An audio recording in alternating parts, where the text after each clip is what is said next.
guys! Magandang tanghali! Ito na naman ang inyong lingkod. Punta tayo sa supermarket. Bibili ng okra. Oh, sige. Update mamaya. So, andito na tayo sa food market. Maulan ngayon, guys. Isang araw na ulan. So, tara na. Huwag na tayo magdala ng payong kasi dyan lang naman sa harap ko. Nakapag-parking tayo ng malapit lang. Tatakbuhin ko na lang para hindi tayo mabasa. So, hindi ka na. Bili na tayo ng okra. Ilalagay ko sa pinakbit. Magpapakbit ako ngayon kasi guys eh. Okay, let's go. Tingin din tayo kung baka meron din tayo mabiling medyo mura-mura. Alam niyo naman ngayon guys, kailangan maghanap ng mga murang pagkain para makatipid-tipid naman. Looks guys, ang daming tao. Maulan kasi kaya nandito lang sila sa loob ng mall.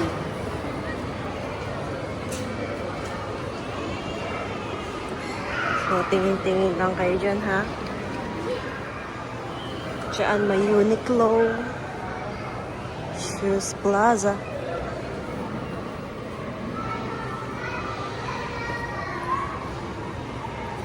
Punta muna tayo ng ATM. Check natin ang ating bank book.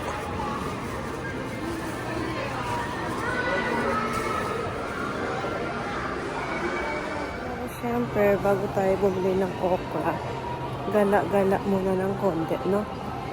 Sayang naman yung pag-effort ko magbihis. Sandali lang naman tayo nagbihis pa. Okay. Gala muna tayo sa Don Quixote. Doon, no? Doon tayo punta. Tingin tayo din kung may mabili akong chicharon. Sarap ilagay yung guys sa ano, diba? Sa pakbet. Ay, handali muna. Tingin muna tayo dito sa yung dating napuntahan ko, mga cosmetics ang mga binibenta. Hanapin lang tayo kung makita natin dito, ha? Handali lang, ha?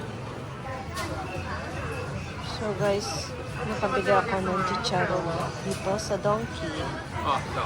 Punta na tayo sa Legit.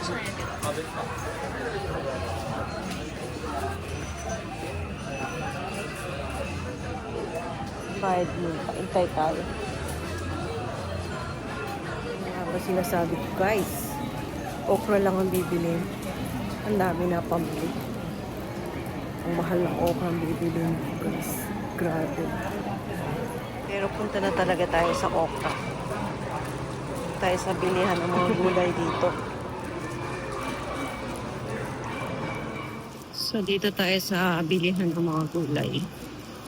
Hanapin ko yung okra.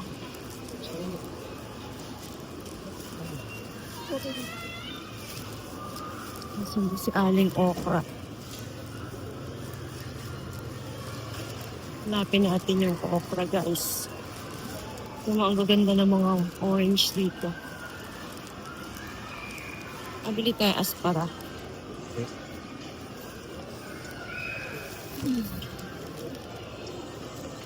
$198 to $114 sa isang ganito. Isang ganito, guys. Sino yung okra? May okra ba dito?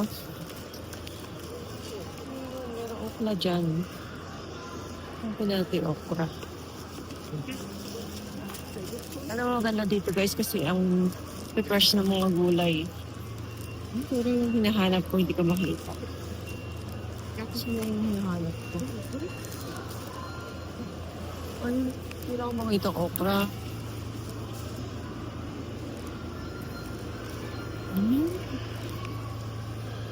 Yung okra dito? Okra? Hindi asparagas ang bibili ko, okra. Asan si okra? Okra na nila. Wala, walang okra. Ha? Ito, okra. Okra. Ito. Tingin tayo sa iba. Ito tayo sa ano? Sa supermarket ng food. Doon may okra doon. Ano okra? Doon ito man. Hindi nga. Dito pa ulit tayo ng isa. Baka nagtatago si okra.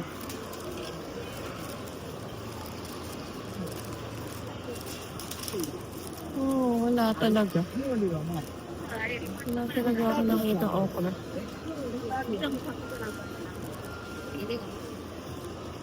Hindi tayo sa ano? Hindi tayo dito sa food market sa Hope. Dito, I'm sure. Nandito si okra. Hirap hanapin ni okra. Mahal naman ang okrang mabibili ko.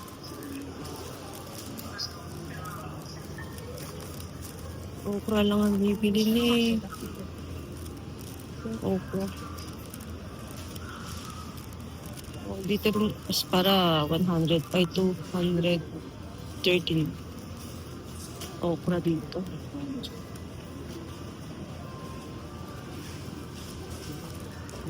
Hello? Hello? Hello? Okra, pakita ka. Hoy, okra. Wala yan si okra o sa nakarating. Inokrat ako. Ayun, nakita ko si okra. Oh, ayan si okra. Lantang-lanta na. Kaintay sa akin. Ay, ikaw. Hanap tayo medyo press ng kaunti. Ay, ang mahal ng okra. Ilang piraso lang to? 2, 4, 6. 6 na piraso, 138 yen. Mahal ng okra naman. Walang medyo press ng kaunti. Pwede na lalanta na si okra. Ang taga na siguro niya ito. Wala. Mahal.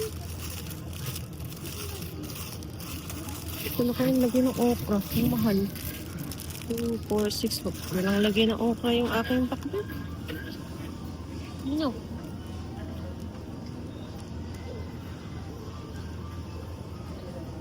Wala lang po lagyan. Pero lagyan natin. Hindi na medyo maganda-ganda ng konti. Ito medyo maayos-ayos pa ng konti. Isang plastic lang. Lagyan na lang natin ng ano.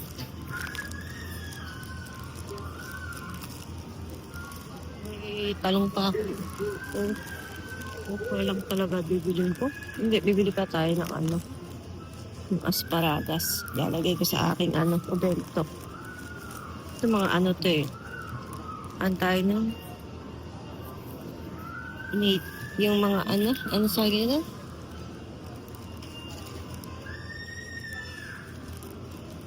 Organic ay yung mga organic na ano yan, na gulay. Kaya medyo mahal ang presyo nun.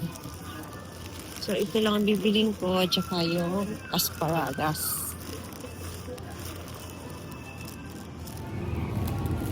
So, bili tayo ng asparagas, guys. Ito bibilin natin. No. Bili tayo nito. So, ito lang bibiling ko.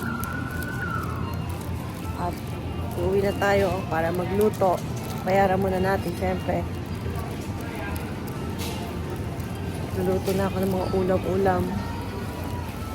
Sige guys, bayad muna ako ha. Guys, nakapagbayad na tayo. Uwi na tayo. At magluluto na tayo. Siya mamaya. Wala akong dalang payong kasi magtalakbong na lang tayo. Doon lang naman doon. Di lang naman ako nakaparking. Takbo! Takbo! Ayan na! Nabasa na ako!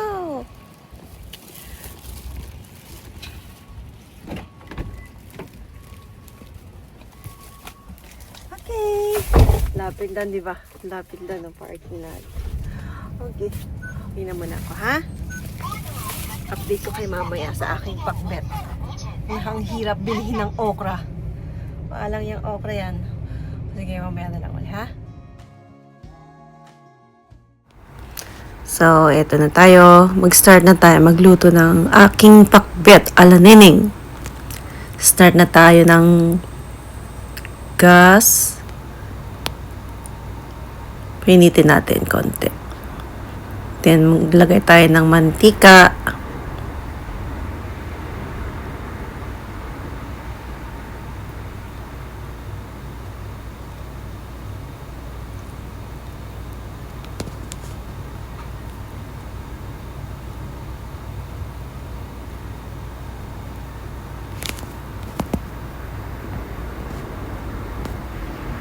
Lagyan natin yung ating hiniwang baboy. Laman at saka konting taba-taba ng konti. Halu-haluin, syempre.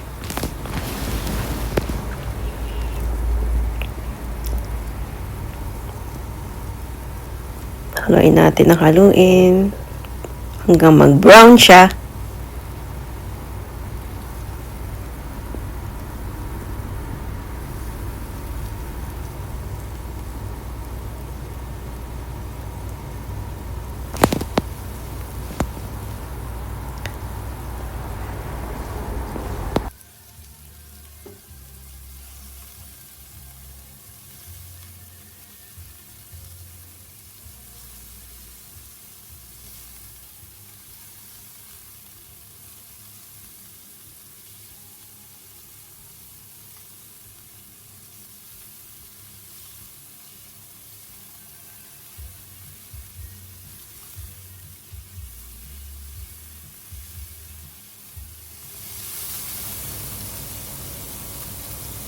So, ilalagay na natin ng bawang.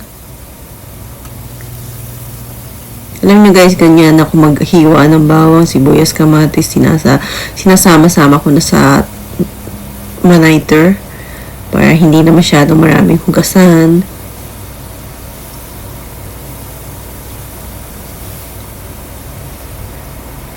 So, hintay natin medyo maluto-luto ng konti ang garlic. Sunod ang sibuyas.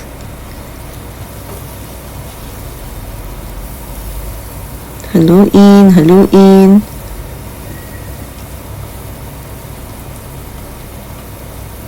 Haluin natin ang haluin para maghiwa-hiwalay ang sibuyas. So, isunod ko na rin itong tomato.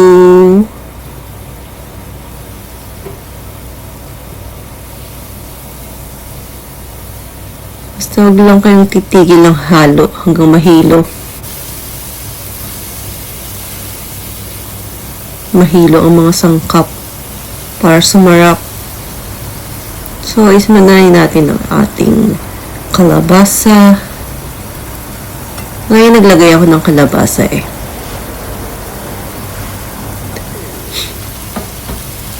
Pero kaunti lang. Alam nyo guys, hindi ako kasi masyado talaga mahilig sa mga kalabasa, kamote, medyo matatamis. Pero haluan na rin natin at nang medyo sarap-sarap. So, ilagay ko na itong bagoong paste. Isang kutsara lang. Para hindi masyado maalat.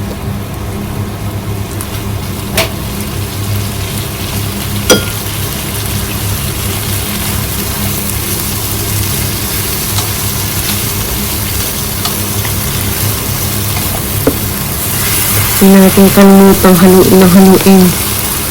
So, isusunod ko natin itong Baguio beans. Tsaka itong napakahirap na talong. Isang piraso lang yan. Isang buo lang yan.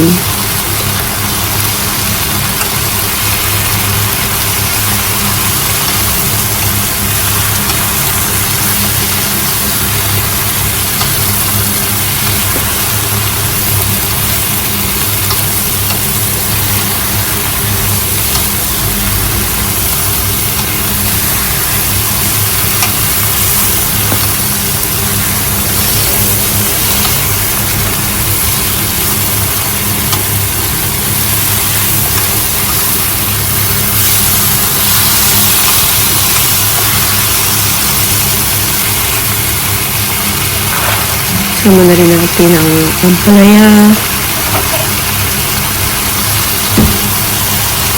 Nakabili ako guys ng ampalaya na hiwa-hiwa na frozen siya.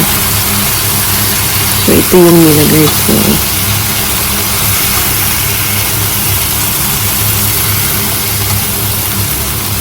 Nabili ko lang siya sa Giom Super.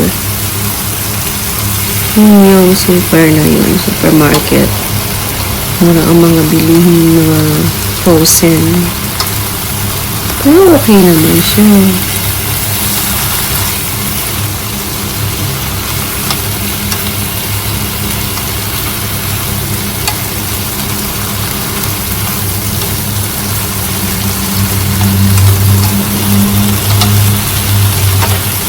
So, lagyan natin ng kaunting tubig para medyo maluto ng konti yung kalabasa and talong. Kuluan natin ng kaunting oras.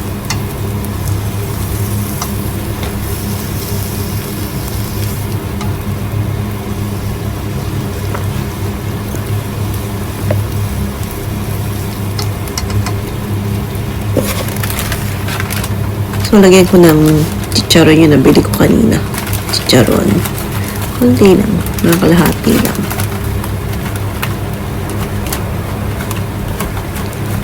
Ayan guys, okay na yan.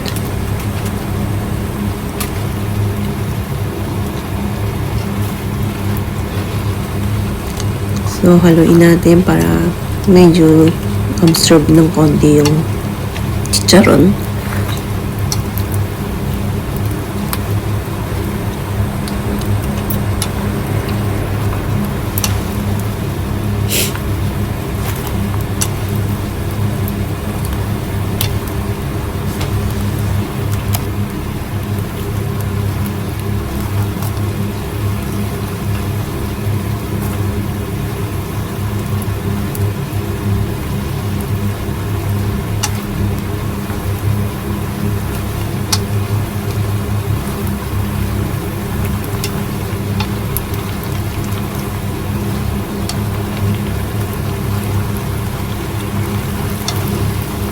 So, ilagay na natin itong enoki.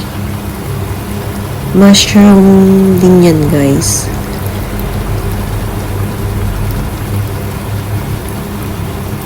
Masarap din ito ilagay sa sinigang. Maraming vitamins din yan eh. Ano siya, para siyang mushroom.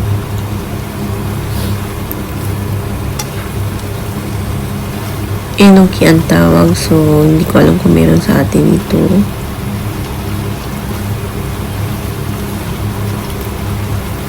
So, haluin lang natin ng kaunti para madali lang kasi siyang maluto eh. Haluin lang natin ng kaunti. At malapit na itong maluto.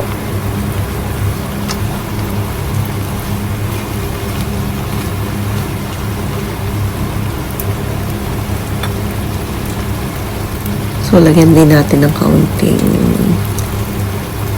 asin.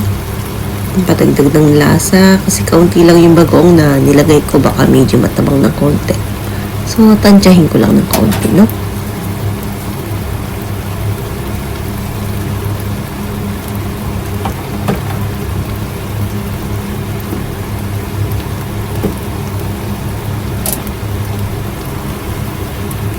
So, malapit na ito maluto, guys.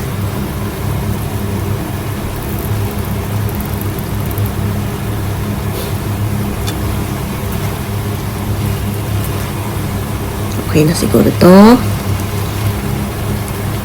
Mga ilang araw ko rin itong ulam.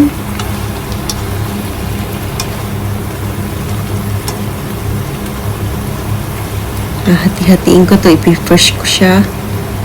Para hindi masyado, para hindi agad mapanis siya. Pinipreserve ko siya, nilalagay ko sa Tupperware. Ganyan talaga pag nag-iisa. So guys, ito na ang aking pinakpet Luto na siya, guys. Pwede na siyang kainin, guys. Ang aking pinakbet ala Neneng.